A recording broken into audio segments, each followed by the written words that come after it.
घमंडी हाथी और छोटी चींटी बहुत समय पहले की बात है। एक घने जंगल में एक विशाल हाथी रहता था।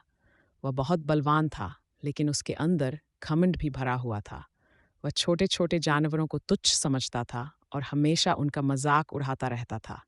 हाथी का घमंड एक दिन गर्मी के मौसम में हाथी नदी की ओर जा रहा था।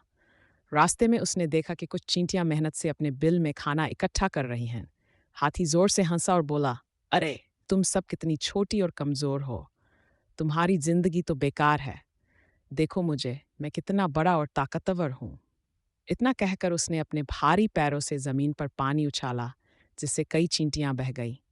चींटियां डर गई, लेकिन उनमें से एक छोटी चींटी बहुत बुद्धिमान थी। उसने सोचा कि इस घमंडी हाथी को सबक सिखाना चाहिए। चींटी की चालाकी। अगले दिन जब हाथी पेड़ के नीचे आराम कर रहा था, तो वह छोटी चींटी चुपके से उसकी सूंड में घुस गई और जोर जोर से काटने लगी। हाथी दर्द से तड़प उठा और इधर उधर भागने लगा। वह जोर जोर से चिल्लाने लगा, अरे, कौन है, मुझे छोड़ दो, बहुत दर्द हो रहा है। लेकिन चींटी ने काटना जारी रखा। हाथी जोर जोर से हिलने डुलने लगा, लेकिन कुछ नहीं कर पाया। हाथी की हार। आखिरकार हाथी को अपनी गलती समझ में आ गई। उसने रोते हुए कहा, छोटी बहन, मुझे माफ कर दो। मैं अब कभी किसी छोटे जीव का मजाक नहीं उड़ाऊंगा और न ही किसी को परेशान करूंगा।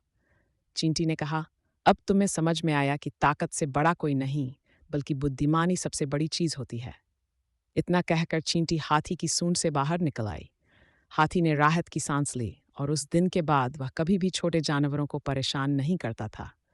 सीख, घमंड करना अच्छा नहीं होता और कभी कभी छोटे से छोटा जीव भी बड़े से बड़े ताकतवर को हरा सकता है।